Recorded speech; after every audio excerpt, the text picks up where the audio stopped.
আসসালামু আলাইকুম রহমতুল্লাহি ওয়া বারাকাতুহু। আজকে প্রথম রান্না করতে এলাম মাছ রান্না।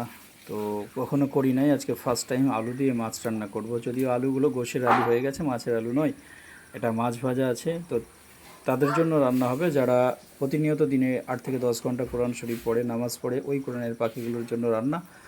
তো মোটামুটিভাবে দেখুন রান্নাটা কিভাবে হয়। আমিও জানি না রান্না করতে, তো আমরা পেঁয়াজ করে রেখেছিলাম, সেখানে আলুগুলো দিয়েই দিলাম। দিদিভাই বা আপুদের জন্য কাজে আসতে পারে।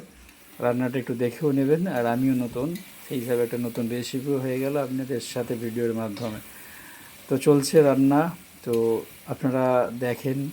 ওই বাচ্চাগুলোর জন্য আজকে আমিও রান্না করছি। রান্না করতে করতে প্রচণ্ডই মানে আগুনের যে উত্তাপ বা প্রচণ্ড গরমের যে তাপ সেটা সহ্য করছি, এবং তার জন্য অনেকটাই ঘেমে গেছি।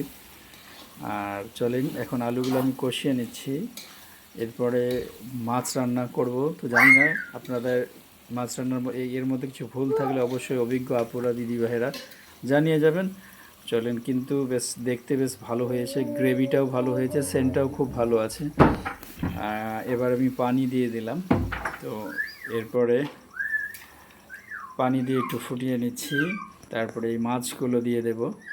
আমি আবারও বলি, রান্না তাদের জন্য যারা প্রতিনিয়ত কোরআন শরীফ দিনে 8 থেকে 10 ঘন্টা পড়াশোনা করে, তাদের মুখে একটু খাবার দিতে পারলে, তুলে দিতে পারলেও নিজেকে অনেক ধন্য মনে করব, যে তাদের পেটে আমার খাবারটা দিতে পারলাম, যেটা খেয়ে তারা কোরআন তেলাওয়াত করবে।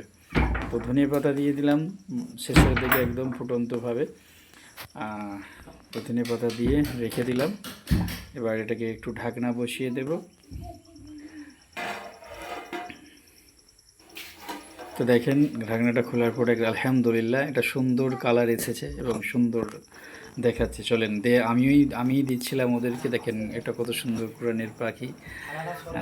ওকে মাছ রান্না দিলাম, ও নিয়েছে ভাত, আমরাও বসে গেছি খেতে। সেলিম ভাইয়া, কেমন হয়েছে ভাইয়া? আলহামদুলিল্লাহ, অনেক সুন্দর।